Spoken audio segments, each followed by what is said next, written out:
রাজ্যে পালা বদলের পর বিচারের আশায় নিহত বরুণ বিশ্বাসের পরিবার দেখা করলেন মুখ্যমন্ত্রীর সাথে।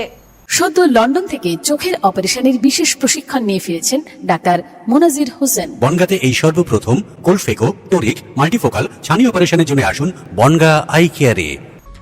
সল্টলেকে বিজেপির রাজ্য কার্যালয়ে শনিবার অনুষ্ঠিত মুখ্যমন্ত্রীর জনতার দরবার কর্মসূচিতে ন্যায় বিচারের আবেদন নিয়ে হাজির হলেন নিহত শিক্ষক ও সমাজকর্মী বরুণ বিশ্বাসের পরিবারের সদস্যরা। বহু বছর আগে ঘটে যাওয়া শুটিয়া গণধর্ষণের বিরুদ্ধে সরব হওয়া বরুণ বিশ্বাসকে খুন করা হয়েছিল। সেই মামলায় এখনও প্রকৃত দোষীদের শাস্তি হয়নি বলেই অভিযোগ তুলে নতুন সরকারের হস্তক্ষেপ কামনা করেন তার পরিবারের সদস্যরা। এদিন বিভিন্ন জেলা থেকে আগত সাধারণ মানুষের পাশাপাশি নিহত বরুণ বিশ্বাসের দাদা ও দিদিও মুখ্যমন্ত্রীর সাথে সাক্ষাৎ করেন। দীর্ঘদিন ধরে বিচার না পাওয়ার ক্ষোভ এবং হতাশার কথা তুলে ধরে তারা মুখ্যমন্ত্রীর কাছে লিখিত আবেদন জানান। পরিবারের দাবি, পূর্ববর্তী সরকারের আমলে তদন্তে একাধিক গাফিলতি হয়েছে এবং প্রকৃত অপরাধীদের চিহ্নিত ও গ্রেপ্তার করার ক্ষেত্রে তদন্তকারী সংস্থা ব্যর্থ হয়েছে। উল্লেখ্য, 2012 সালের 5ই জুলাই উত্তর 24 পরগনার গোবরডাঙ্গা স্টেশনে দুষ্কৃতীদের গুলিতে নিহত হন শিক্ষক বরুণ বিশ্বাস। শুটিয়া অঞ্চলে সংগঠিত ধারাবাহিক নারী নির্যাতন ও ধর্ষণের ঘটনার বিরুদ্ধে তিনি প্রকাশ্যে প্রতিবাদ গড়ে তুলেছিলেন।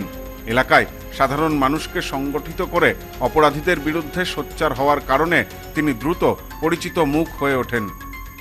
তার সেই আন্দোলন বহু নির্যাতিত মানুষের পাশে দাঁড়িয়ে সাহস জুগিয়েছে বলেও মনে করেন স্থানীয় বাসিন্দারা।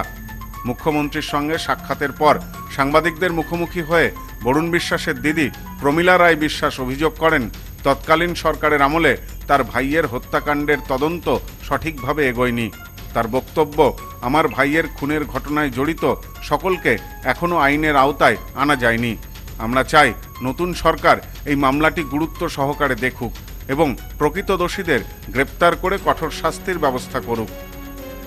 আমরা চেয়েছিলাম ওটা ইনভেস্টিগেশন হোক। পুলিশটা বলেছেন যদি চেষ্টা করো, আমাদের চেষ্টা করি তবে দাঁড়াতে পারে ইনভেস্টিগেশনটা করাবেন কথা দিয়েছে। বাপটা শোনেনি কিন্তু উনি জানেন সবকিছু। আমরা আবেদনপত্রটা দিয়ে এসেছি। আচ্ছা, উনি জানেন, ওটা দেখেছেন, বলছে এটা আমার কাছে পৌঁছেছে। উনি বললেন, আমি দেখেছি, আমরা পুনরায় আবার দিয়ে আসলাম ওটাকে। হ্যাঁ, উনি বলেছেন আমি করে দিচ্ছি, ইনভেস্টিগেশনটা করে দিচ্ছে, কথা দিয়েছেন উনি আমাদেরও সহযোগিতা করতে। সেটা তো আমাদের হাতে নয়।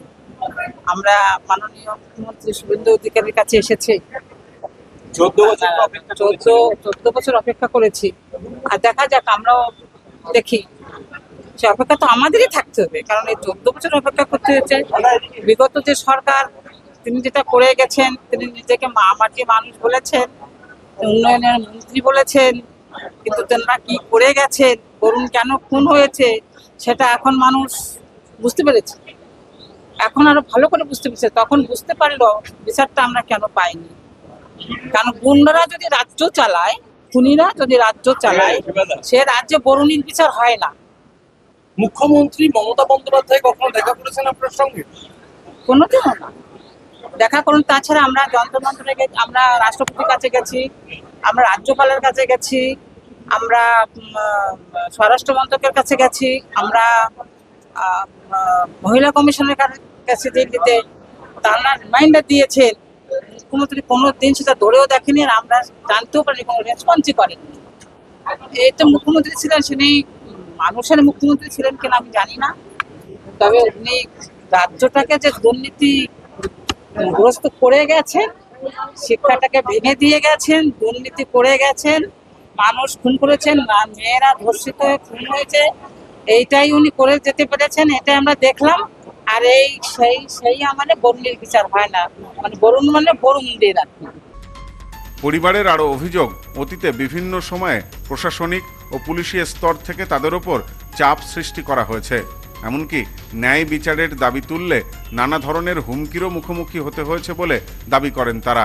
সেই কারণেই নতুন সরকারের কাছে সরাসরি আবেদন জানাতে জনতার দরবারে উপস্থিত হন।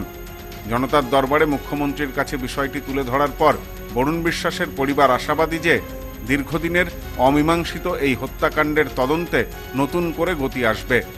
প্রায় 1.5 দশক পেরিয়ে গেলেও এখনো ভাইয়ের হত্যার বিচার পাওয়ার আশা ছাড়েনি পরিবারের সদস্যরা। তাদের একটাই দাবি, বরুণ বিশ্বাস হত্যাকাণ্ডের প্রকৃত সত্য উদ্ঘাটন হোক এবং দোষীরা আইনের সর্বোচ্চ শাস্তি পাক। Bureau report, news no man's land, Kolkata. New PC jewellers, সম্পর্ক গড়ে দেয়। বনগাঁতে আমাদের 3টি শোরুম প্রতিদিনই খোলা। নিউ পিসি জুয়েলার্স, বনগাঁ বাটার মোড়। New PC jewellers branch Kumudini স্কুলের বিপরীতে। New PC jewellers beauty, Motiganj, Hatkhola. আমাদের এখানে সোনা কিনুন পেপারের দামে।